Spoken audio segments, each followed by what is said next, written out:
Model paper हमेशा से under estimate किया जाता है और क्वेश्चंस जो हैं वो मॉडल की तरह ही आते हैं। मॉडल का मतलब ही है मॉडल, यानी थोड़ा डिफरेंट स्वैप करके दूसरे वर्जन्स के तौर पर आएंगे। तो इस वीडियो में हम 28 क्वेश्चन जो कि मॉडल पेपर में मौजूद हैं इनको सॉल्व करेंगे वन बाय वन। तो लेट अस बिगिन। और यहाँ पर हमारे पास जो है वो एक्सप्रेस 2 + 3 आयोटा और डिवाइड बाय 3 - 2 आयोटा का whole square in the form of a + b iota. तो सबसे पहले हम क्या करेंगे, अगर आपके पास इस तरह का टर्म है तो सबसे पहले आप इसको ओपन करोगे, ठीक है, और फिर कॉन्जुगेट से मल्टीप्लाई और डिवाइड करोगे। तो हम ये वाला फार्मूला जो है डिनोमिनेटर में अप्लाई करेंगे, यानी x square plus y square minus 2xy हम इस पर अप्लाई करते हैं। तो हमारे पास जो है वो 2 आयोटा का होल स्क्वायर हमारे पास 4 आयोटा स्क्वायर आएगा और हमारे पास आयोटा स्क्वायर जो है वो -1 के बराबर होता है। और यहाँ पर जो है वो हमारे पास 9 + 12 आयोटा -4 है। और जो हमारे पास उसको मज़ीद सिंप्लीफाई करके आ जाता है 5 - 12 आयोटा, क्योंकि हमने क्या किया यहाँ पर आयोटा स्क्वायर जो है इसको खोला है -1, तो ये साइन भी जो है वो हमारे पास क्या हो गया, चेंज हो गया है। अच्छा, जब हमारे पास ये आ जाता है तो हमारे पास ये जो है वो फ्रैक्शन आ गया। अब हमने क्या करना है, कॉन्जुगेट से मल्टीप्लाई और डिवाइड करना है। कॉन्जुगेट का मतलब ये है कि जब ये माइनस है तो यहाँ पर प्लस हो जाएगा। तो यह जब हम इसे करते हैं तो डिनोमिनेटर का की कहानी तो आसान है कि यहाँ पर 5 स्क्वायर और 12 स्क्वायर जो है ये 169 हमारे पास बन जाता है। लेकिन न्यूमरेटर में आपने कुछ इस तरतीब से करना है कि पहले 2 मल्टीप्लाई होगा 5 से, फिर जो है वो 2 को हम मल्टीप्लाई करेंगे 12 आयोटा से, और फिर उसके बाद हम 3 आयोटा को मल्टीप्लाई करेंगे 5 से, और फिर हम 3 आयोटा को मल्टीप्लाई करेंगे 12 आयोटा से। हमारे पास कुल मिला के 4 जो है न्यूमरेटर में जो हैं टर्म्स होंगी, जिनको हम मज़ीद सिंप्लीफाई ऐसे करेंगे कि जो लाइक हैं वो आपस में क्या कहते हैं, प्लस हो जाएंगे। तो हमारे पास जब ये आ जाता है तो हम इसको जो है वो फाइनल फ्रैक्शन में इस तरह लिख लेंगे और फ्रैक्शन को मज़ीद सिंप्लीफाई कर लेंगे और हमारे पास जो है वो ये आ जाए। अब आप ऐसा करो, बुक में जाएं, बुक में जो है जाकर 4 क्वेश्चंस में जाकर मतलब अपने आप को टेस्ट करें, ठीक है। उसके बाद आप इस तरह करें कि इस तरह के जो क्वेश्चंस हैं, जैसे कि हमारे पास आ गया square of 2 times a number is equal to the difference of 4 times the number and 1 find the number. अब यहाँ पे हमारे पास क्या है, square of 2 times a number, तो यहाँ पर हमारे पास लेट द नंबर है, हम इसको कहते हैं एक्स। फिर आता है square of 2 times a number, यानी इसका जो है हम उसको 2 गुना कर देंगे और फिर हम इसका जो है वो क्या करेंगे, स्क्वायर लेंगे, ठीक है। फिर हम इसका क्या करेंगे, स्क्वायर लेंगे, और वो कहता है बराबर है equals to difference of 4 times the number and 1। तो 4 टाइम्स द नंबर यानी 4x से मुखातिब है एंड 1 यानी -1 हो गया। हमारे पास जो है ये इक्वेशन कुछ इस तरीके से बनती है। पहले कहा नंबर x है, उसका 2 टाइम्स 2x हो गया, उसका स्क्वायर लिया, ये आ गया। फिर हमारे पास जो है वो इसको डिफरेंस इसके बराबर है, तो हमारे पास ये इक्वेशन जब आ जाती है तो हम सिंप्लीफाई करेंगे या सॉल्व करेंगे x के लिए, ठीक है। हमारे पास जब ये आ जाता है हम इसको फैक्टराइज कर सकते हैं। फैक्टराइज कैसे करेंगे कि देखो, आपने क्या करना है कि पहले इसको और इसको मल्टीप्लाई कर देना। तो मेरे पास आ जाता है 4। अब मेरे साथ 4 क्या है, +4 है। तो अब मैं यूज़ करूँगा कि बीच में ऐसा क्या होगा कि मतलब मैं मल्टीप्लाई करूँ, मैं जब मल्टीप्लाई भी करूँ तो वो प्लस होके भी सेम आना चाहिए। जैसे कि फ़र्ज़ करो मेरे पास आ जाता है 2 इंटू 2 4। अब 2 इंटू 2 तो 4 आ रहा है, लेकिन क्योंकि यहाँ पे माइनस है तो मैं यहाँ पे -2 और -2 कर दूंगा तो मेरे पास क्या हो जाएगा, +4 हो जाएगा। ये मेरे पास आ जाएगा क्या कहते हैं 2x -1 का होल स्क्वायर। अब मेरे पास ये जब आ गया तो यहाँ पर जो है वो मेरे पास आ जाएगा 2x = 1 और x = आ जाएगा 1/2। अच्छा, अगला क्वेश्चन है जिसमें हमारे पास जो है एक मैट्रिक्स दिया हुआ है और एक जो है एफ ओ जी ओ जी एफ वाला जो है वो क्वेश्चन है, तो हम इसको भी देख लेते हैं। मैट्रिक्स में सबसे पहले आपका कहा कि इसका जो है वो इन्वर्स हम लेंगे। तो हमारे पास जो इन्वर्स है वो हमारे पास बराबर है adjoint of T divide by determinant of T का फॉर्मूला है। एडजॉइंट ऑफ टी में हम क्या करते हैं कि हम जो है वो ए डी, ठीक है, और ये हो जाता है माइनस, ठीक है, बी सी, ठीक है, और यहाँ पर जो है वो माइनस जो है वो बीच में हम करेंगे, ठीक है, और साइन का आपने ख़ास ख्याल करना है, ठीक है। तो ये हो जाएगा 1 × 3 और -2 × 3 -6 हो जाएगा, +6 होके आ जाएगा 9। और यहाँ पर हमारे पास जो है दूसरी तरफ हमारे पास है adjoint of T. Adjoint of T में क्या होता है कि एक तरफ इस साइड पर, यानी इस साइड पर हम जो है वो क्या करते हैं, साइन को बदलते हैं। 3 1 की तरफ हो जाएगा, 1 3 की तरफ, और यहाँ पर ये जो है ये 2 जो है -2 +2 हो जाएगा और +3 -3 हो जाएगा। ये आ गया। जब हमारे पास जो है हम ये जब कर लेंगे, इसमें हम पुट कर लेंगे, तो हमारे पास जो है ना वो ये वाला जो है वो जवाब आ जाएगा। अब हमने क्या करना है कि हमने जो है वो टी और टी इन्वर्स को मल्टीप्लाई करना है, ठीक है, और हमने प्रूफ करना है कि ये आइडेंटिटी मैट्रिक्स हमारे पास आता है, ठीक है। आपने इसमें क्या तरतीब करनी है, आपने इसमें इस तरीके से चलना है, ठीक है। यानी आई मीन टू से कि पहले जो है 1 मल्टीप्लाई होगा 1/3 से, फिर हमारे पास जो है वो इसमें प्लस करके -2 मल्टीप्लाई होगा 2/9, सॉरी क्या कहते हैं उसे, -1/3 से। फिर इसके बाद जो है आपने क्या करना है, 1 को मल्टीप्लाई करना है 2/9 से, और फिर -2 को आपने मल्टीप्लाई करना है 1/9 से। ठीक है, जब सब 4 टाइम्स ये फारिग हो गया ये रो 1, तो हमारे पास आ जाएगा 3 को आपने करना है 1/3 से, फिर आपने इस 3 को करना है -1/3 से, फिर आपने इस 3 को करना है 2/9 से, और फिर आपने इस 3 को करना है 1/9 से। तो आपके पास ये आ जाएगा। ठीक है, तो आपके पास जो है वो एक ये रो 1 है, ये रो 2 है, और हमारे पास जब उनको क्लियरली बताएंगे तो हमारे पास ये आ गया आइडेंटिटी मैट्रिक्स। आइडेंटिटी मैट्रिक्स वो होता है जिसमें इस साइड पर जो है इस तरीके से 1 1 जो है डायगोनल में 1 1 होता है। उसके बाद है कॉम्पोजिशन ऑफ फंक्शन, उसमें हमारे पास कहता है f o g of g of x. जब एफ ओ जी की बात होगी ना, ठीक है, तो आपने क्या करना है, आपने जो है वो एफ में जो है ना वो जी की वैल्यू डालनी है। जब जी ओ एफ होगा तो इसका ऑपोजिट हो जाएगा। अब एफ ऑफ जी जो एक्स आता है, तो हमारे पास यहाँ पर आपने 3x-1 का होल स्क्वायर जब ये आपने वैल्यू पुट कर लेनी है, हमारे पास आ जाएगा ना a-b होल स्क्वायर वाला फॉर्मूला। ठीक है, और आपने जब ये पुट कर लिया तो आपके पास 2 से मल्टीप्लाई करके जो है ये आ जाएगा। 2 को 1 से प्लस कर लेंगे तो हमारे पास जो है वो हमारे पास जो है वो 18x² - 12x आ जाएगा, और हमारे पास जो है ये टर्म आ गया डिग्री ऑफ 2 1 और डिग्री 0 x का। अब हमारे पास जब जी ओ एफ आता है तो हम जी को लेंगे और हम जो है उसमें क्या करेंगे, एफ ऑफ एक्स की वैल्यू इंसर्ट करेंगे। ठीक है, अब हमने जब इंसर्ट कर लिया तो पहले हम इसको अंदर से मज़ीद सिंप्लीफाई कर लेंगे, +2 हो जाएगा। फिर हम इस पर फॉर्मूला अप्लाई करेंगे कि 6x का होल स्क्वायर, फिर आ जाएगा हमारे पास 2 का होल स्क्वायर, और फिर हमारे पास आ जाएगा 2 × 6x × 2, और हमारे पास जो है ना फिर ये वाला आंसर आ जाएगा। चलते हैं अपने क्वेश्चन 3 की जानिब, जिसमें है कि for an absolute function f of x is equal to x - 2 absolute construct table of values plot the graph. अच्छा जी, सबसे पहले हम टेबल ऑफ वैल्यूज़ बनाने हैं। हमने क्या करना है कि हमने जो है वो इसका वर्टेक्स फाइंड करना है।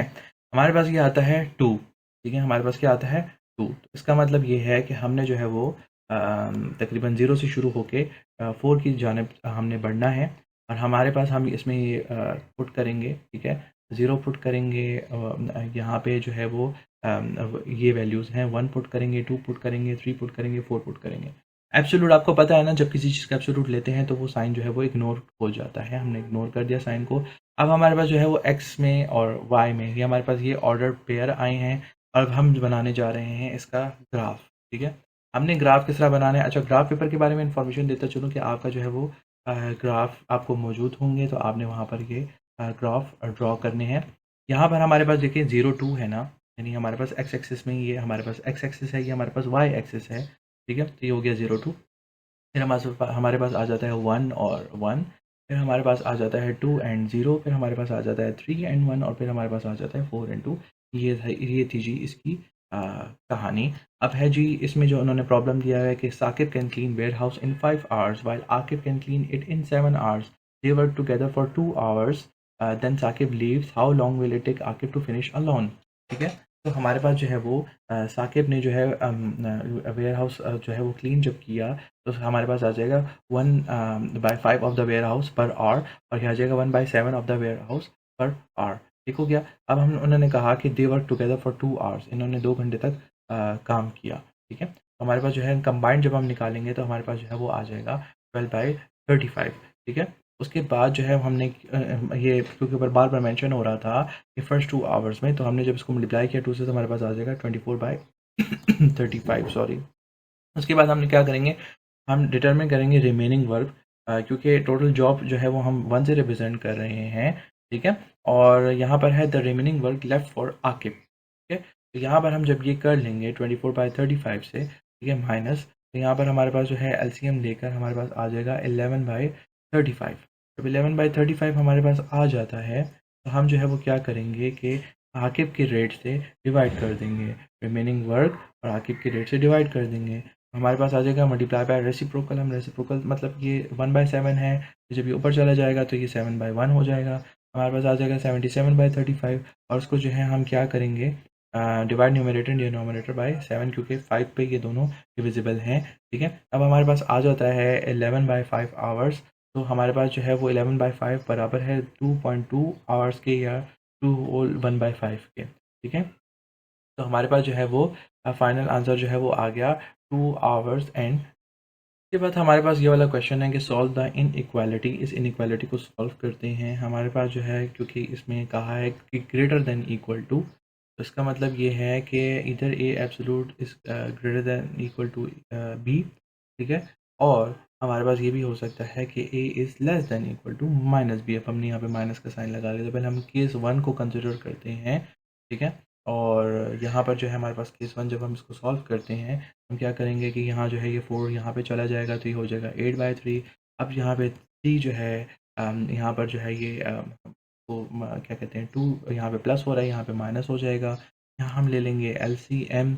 एलसीएम जब हमने ले लिया तो हमारे पास आ जाएगा 5 -5x इज़ ग्रेटर देन 2/3।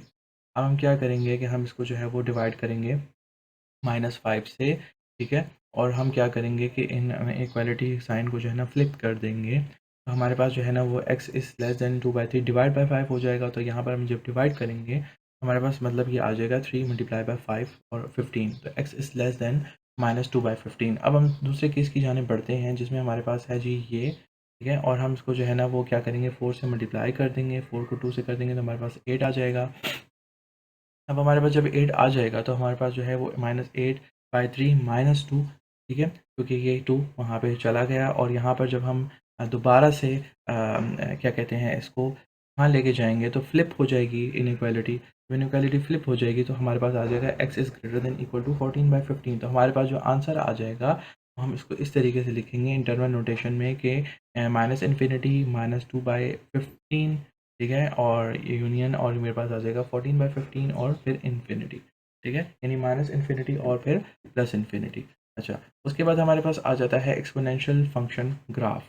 यहाँ पे हमारे पास जो है वो आपका जो क्वेश्चन है, sketch and interpret the graph of an exponential function f raise to power f into x is equal to 4x raise to power x, यानी 4 की पावर x है। तो इसमें हम क्या करेंगे कि हम जो है वो, हमें पता है कि ये जो है वो क्या है, एक्स वाई ऑर्डर पेयर्स हो गए। लेट्स से मैं इसको लगाता हूँ -2, ठीक है।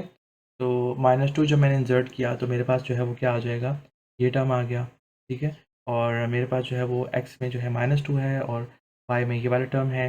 फिर जब मैं -1 लगाऊंगा तो मेरे पास 1/4 जो कि 0.25 के बराबर है। फिर मैं जब 0 लगाऊंगा तो मेरे पास जो है वो 4⁻01 आता है। और मैं जब 1 लगाऊंगा तो फिर मेरे पास 1/4 आ जाएंगे, ठीक है। और ये जो है फिर इस तरह आ जाएगा। अब मैं जो है इसका ग्राफ कैसे ड्रॉ करूँगा, इसको आप अच्छे तरीके से देख लो कि मेरे पास इस तरीके से यहाँ पर ये जो है ना कार्टेशियन कोऑर्डिनेट सिस्टम है, या आप समझ लें कि यहाँ पर अभी ये इस तरीके से, ये वाला, ये आपको ये समझना ज़रूरी है कि भाई ये माइनस में इस टाइम पर यहाँ पर है और यहाँ पे प्लस में है। नीचे जो है वो 0 फिर माइनस शुरू हो जाता है और ऊपर से प्लस की तरफ है, ठीक है। अच्छा जी, तो यहाँ पर मेरे पास -2 0.0625 मैंने कर लिया, ठीक है। और -1 किया और 0.25 कर लिया, यानी 0 से थोड़ा सा ऊपर। फिर जो है वो एग्जैक्टली मैं 1 पर आ गया और फिर मैं जो है वो 1 और 4 पर आ गया। तो आपने ये वाला जो है ग्राफ, जब आपके पास इस तरह के फंक्शन आ जाए, कोई भी फंक्शन आ जाए, ठीक है, आपने उसका। तो हमारा नेक्स्ट क्वेश्चन है shade the solution region bounded by a pair of linear inequalities. और यहाँ पर दूसरी साइड पे हमारे पास जो है वो वेक्टर वाला क्वेश्चन है, पहले इसको देख लेते हैं। अच्छा जी, यहाँ पे हमारे पास एक है जी x + y is less than equal to 50। जब हम इसको देखते हैं ना कॉन्स्टेंट्स हमारे पास क्या क्या हैं, उन्होंने कहा है कि x is greater then 0 and y is greater then 0। यहाँ पर आप देख लो, x is greater then 0, y is greater then 0। तो इसका मतलब ये है कि हम फर्स्ट क्वाड्रेंट में ही फॉल कर रहे हैं।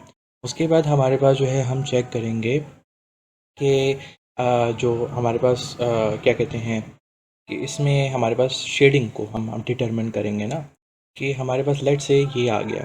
तो अब हमारे पास जो ये है question x + y is equal to 50। तो हम जब इसका चेक करते हैं x इंटरसेप्ट, तो हमारे पास आ जाता है y इज़ इक्वल टू 0 यानी 50 0। और अगर हम y इंटरसेप्ट यानी x इज़ इक्वल टू 0 कर देते तो हमारे पास पॉइंट आ जाता है 0 50। लेकिन अब हमारे पास हम शेडिंग को डिटरमिन करने के लिए टेस्ट पॉइंट करेंगे कि 0 हम इसी से स्टार्ट करते हैं, like not on the line, इससे स्टार्ट करते हैं 0 0। जब हम 0 + 0 कर देते हैं that is less than equal to 50। इसका मतलब ये है कि 0 is less than 50, that is true, ठीक है। तो ये जब ट्रू है तो इसका मतलब ये है कि solution lies on the side of the line containing the origin, ठीक है। अच्छा, उसके बाद हमारे पास x - y is equal to 10 है। यहाँ आपको मज़ीद क्लियर हो जाएगा। इसका एक्स इंटरसेप्ट हमारे पास आ जाता है 10 0 और वाई इंटरसेप्ट आ जाता है 0 और -10, क्योंकि ये देखें ये यहाँ पर क्या है -y है, ठीक है।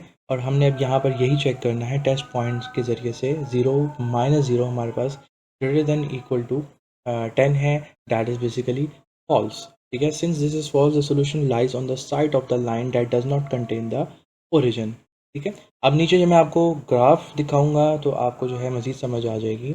अब हमने इंटरसेक्शन पॉइंट ढूंढना है, इन दोनों को ऐड करें तो हमारे पास जाएगा 2x = 60 और ये आ जाएगा x = 30 और हमारे पास आ जाएगा 30 और 20, ठीक है। y की वैल्यू भी हमने कहाँ से लेकर आए हैं, इसको जो है x की वैल्यू किसी एक इक्वेशन में पुट कर दो, या इसमें तो आपके पास आ जाएगा।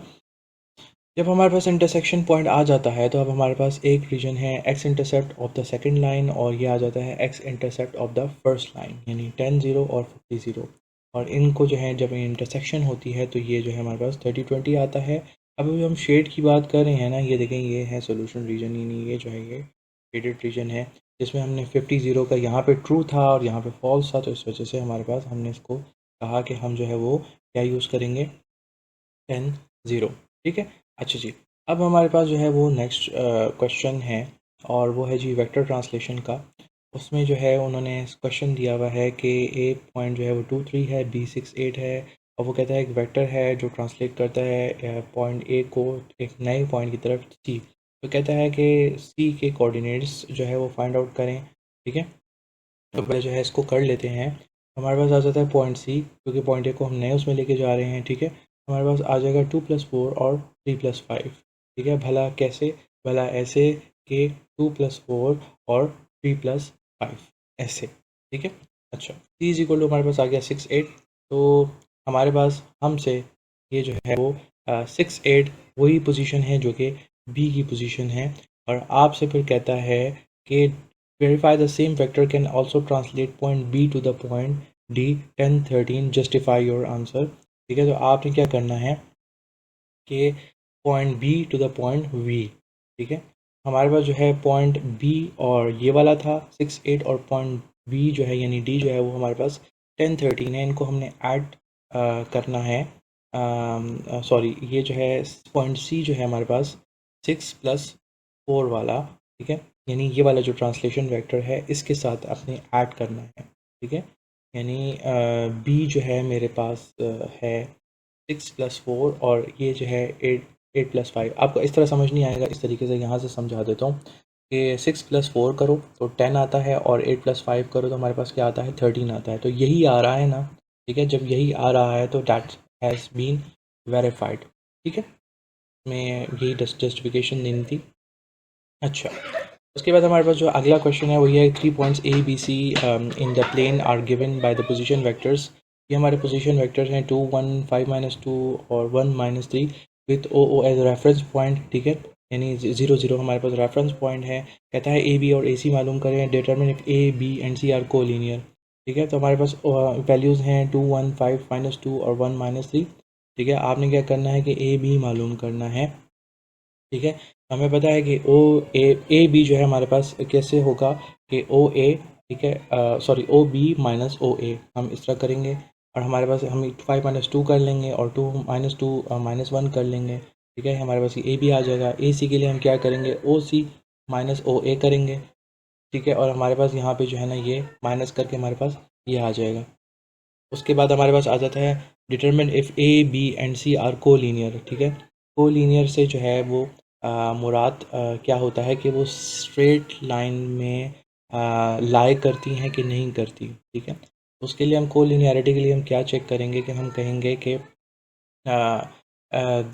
ए B is equal to k A सी, ठीक है। तो ये हमारे पास जो है ए बी की जो वैल्यू है वो हमने यहाँ से निकाली थी 3 - 3, और जो के की वैल्यू है वो बेसिकली हम फाइंड आउट करेंगे और ए सी की वैल्यू भी हमने निकाली थी। जब हम ये पुट कर लेंगे तो हमारे पास आ जाएगा इधर से यहाँ पे के -3, ठीक है।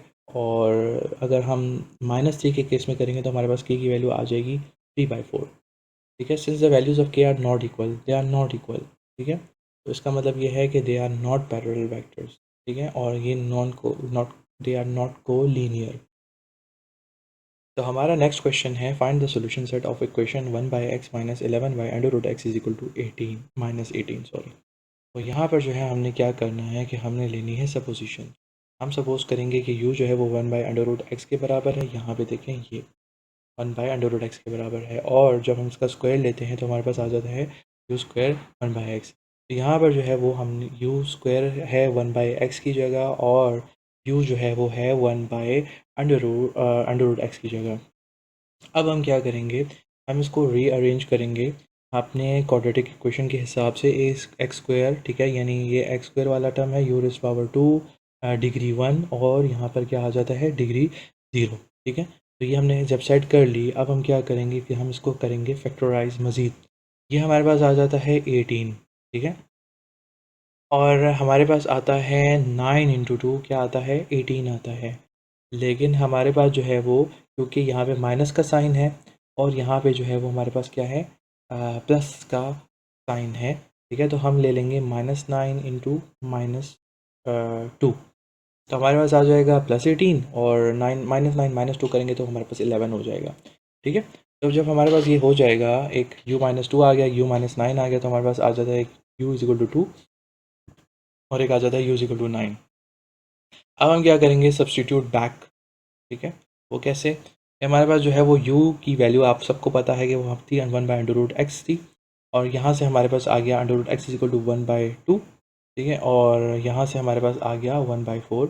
हमने इसका स्क्वायर ले लिया, और दूसरी तरफ हमारे पास u = जब 9 था ना, तो वो भी हमने इसी तरह उसका लिया। क्या कहते हैं, मतलब जब हम इसको इधर ले आएंगे, ठीक है, तो ये जो 9 है ये हमारे पास क्या हो जाएगा 1/9 हो जाएगा, ठीक है। हमारे पास स्क्वायर, हम इसको स्क्वायरिंग बोथ हैंड साइड, तो हमारे पास आ जाएगा 1/81। तो अब हमारे पास जो है वो क्या आ गए, हमारे पास जो है वो अगर आपने इसको क्रॉस वेरीफाई करना है तो उसके तरीक़ेकार आपके सामने हैं। अदरवाइज़ ये जो है आपका सोल्यूशन है 1/81 और 1/4, ठीक है। अच्छा, उसके बाद है next question, a balloon is floating at height of 60 metres from 2 points on the ground 80 meters apart along straight line. The angles of elevation to balloon are, एक एंगल ये दिया हुआ है, एक एंगल एलिवेशन ये दिया हुआ है। उन्होंने कहा कि आप क्या मालूम करें, हॉरिजॉन्टल जो है वो क्या कहते हैं उसे, डिस्टेंस जो है वो मालूम करें from the balloon to the closer point when balloons lie on the opposite side. इसको समझाने के लिए मैंने आपके सामने जो है ये रखी है डायग्राम, और 60 मीटर जो है वो अबव द ग्राउंड है, और एक एंगल 30 डिग्री का है, एक एंगल 45 डिग्री का है, और आपके साथ जो है आपसे मांगा हुआ है कि जो है वो आप क्या कहते हैं बलून की जो है ना वो हाइट मालूम करें, ठीक है, यानी horizontal distance from the balloon to the closer point, ठीक है। इसके लिए जो है हमने क्या करना है, क्योंकि अभी हमारे पास एक तरह से देखा जाए तो ट्रायंगल बन रहा है, तो हम यूज़ करते हैं tan 45, ठीक है, और हमारे पास ये आ जाएगा 60/x आ जाएगा, यानी ये 60 है, ठीक है। और थ्रू प्रॉपर ब्रशिंग अगर हम देखें, थ्रू प्रॉपर ब्रशिंग, तो ये परपेंडिकुलर है, और ये हमारे पास जो है वो क्या है इस टाइम पर x है। तो ये हमारे पास जो है वो इसी तरीके से टेंजेंट 45 1 आता है, और x हमारे पास जो है 60 मीटर आएगा। अब हम 30 डिग्री एंगल पे चेक करेंगे, और इसी तरह हम यहाँ पे चेक करेंगे, ठीक है, थ्रू प्रॉपर ब्रशिंग, ठीक है, वही 60 है, और tan एंड 30 हमारे पास जो है वो हमारे पास आ जाता है क्या कहते हैं उसकी वैल्यू हम पुट करेंगे, और ये हमारे पास आ जाएगा 60 √3। तो ये इसकी जो है ना ये आंसर आता है 103.9। अब हमारे पास डिस्टेंसेस हैं, एक 60 है और एक है 103.9, और इसमें जो है हमने कहा कि ये जो दो ग्राउंड पॉइंट्स हैं दे आर 43.9 मीटर अपार्ट, ठीक है, ना कि 80 metre apart. So that given data is not concern the balloon height is exactly 60 metre. अच्छा, एनीवेज आपने जो है ना वो यही मालूम करना है कि calculate the horizontal distance from the balloon to the closer point when the points lie on the opposite side of the balloon, ठीक है। तो जो क्लोज़र पॉइंट है इस टाइम पर हमारे पास वो है G60 वाला, ठीक है, ये था इसमें। एनीवेज इस पे कंफ्यूज ना होना। अच्छा, ये जो नीचे लिखा हुआ है कि आपने कंफ्यूज नहीं होना। अच्छा, नेक्स्ट क्वेश्चन है हमारे पास, if two congruent chords of a circle are 12 centimeter long and equidistant from the center, calculate the perpendicular distance from the center to each chord if the radius is 10 centimeter. हमारे पास जो है वो इस तरीके से है. हमारे पास एक कॉन्ग्रुएंट कॉर्ड्स हैं 2 सर्कल के और 12 सेंटीमीटर लॉन्ग है एक, ठीक है. ये देखें 12 सेंटीमीटर का 6 ठीक है. तो हमारे पास जो है अगर हाफ लेंथ ऑफ कॉर्ड हम निकालें तो हमारे पास ये 6 सेंटीमीटर की हो जाती है. और उसके अलावा हमने रेडियस मेंशन कर लिया कि रेडियस जो है हमारे पास 10 सेंटीमीटर का है, ठीक है. और यहाँ पे जो है वो हमने इधर गया जाते हैं ये जी. तो हम यहाँ पे हम लगाएंगे अपना पाइथागोरस थ्योरम और यहाँ पे जब हमने पाइथागोरस थ्योरम लगाया तो हमारे पास जो है ना वो ये इससे रिज़ल्ट आएगा d is equal to 8 centimetre का, ठीक है. ये हमारा जो है वो फाइनल आंसर है. सही हो गया. यहाँ पर मैं आपको उसमें भी दिखा दूँ, ये जो है हमारे पास फाइनल आंसर हो गया. अच्छा जी, हमारा जो नेक्स्ट प्रॉब्लम है वो है प्रोबेबिलिटी से रिलेटेड. और यहाँ पर कहते हैं कि a magician takes out 2 cards from a deck of cards one after the other without replacement. What is the probability of getting an ace of spade, a card of heart, ठीक है, as a first and second card. ठीक है, एक spade है और एक hard वाला है. अब हमें पता है कि कार्ड्स में जो है वो 50 डेक में 52 कार्ड्स होते हैं. तो एस ऑफ स्पेड हमारे पास जो है वो कितना है, एक ही होता है. तो ये हमारे पास इस आ जाता है 1/52, ठीक है. और जो हमारे पास हार्ट्स हैं, ठीक है, वो 13 हैं. तो हमारे पास आ जाता है 13/51. अब हम क्या करेंगे, अब हम प्रोसीड करेंगे कंबाइंड प्रोबेबिलिटी की तरफ और ये आ जाएगा 1/52, 13/51. और ये जो है हमारे पास simplifying by noting that 52 is equal to 13 into 4, ठीक है. यानी मैंने इसको खोल लिया, 13 से कैंसिल हो गए. आप दूसरे तरीके से भी कर सकते हो और हमारे पास आ जाता है 1/4 इंटू 51 और ये आ जाएगा 204, ठीक है. हमारा नेक्स्ट क्वेश्चन है सॉल्व द फ्रैक्शनल इक्वेशन. ये हमारे पास फ्रैक्शनल इक्वेशन हमें दी हुई है और इसको हमने जो है वो सॉल्व करना है, ठीक है. यहाँ पर जो है वो आपके पास आपने इसमें ये करना है कि जो डिनोमिनेटर्स हैं, कॉमन डिनोमिनेटर्स, वो आपने मतलब उनसे मल्टीप्लाई कर देना है. जैसे यहाँ पर आप x+2 नहीं है, यहाँ पर x-3 नहीं है, ठीक है. यहाँ पर दोनों हैं इसलिए ये 10 ही रह जाएगा, ठीक है. ये आपको मकसद समझाना था. उसके बाद आपने क्या करना है, इसको एक्सपैंड करना, सिंप्लीफाई करना है. इसको कर लेंगे 2x² हो जाएगा, ये हमारे पास 4x हो जाएगा, ये हमारे पास 4x हो जाएगा और ये हमारे पास 12 हो जाएगा, ठीक है. उसके बाद हमारे पास आ जाएगा 2x² और ये आ जाएगा 8x और ये आ जाएगा -12 इज इक्वल टू 10. अच्छा जी, ये जब हमने कर लिया हमारे पास जो है वो ये वाला 2x² प्लस 8x -22 जब आता है तो इसको जो है हम इसमें इंसर्ट करेंगे b इज इक्वल टू, अच्छा इसको मज़ीद सिंप्लीफाई यहाँ पे मैं आपको बता दूँ क्योंकि 2 है कॉमन है, तो 2 4 ज़ार 8 और 2 11 ज़ार 22. तो जब हम ये कर लेंगे तो यहाँ पर हमारे पास -b plus -b square -4ac divide by 2a में हम पुट करेंगे और हमारे पास जो है वो आपको पता है कि यहाँ पर जो है वो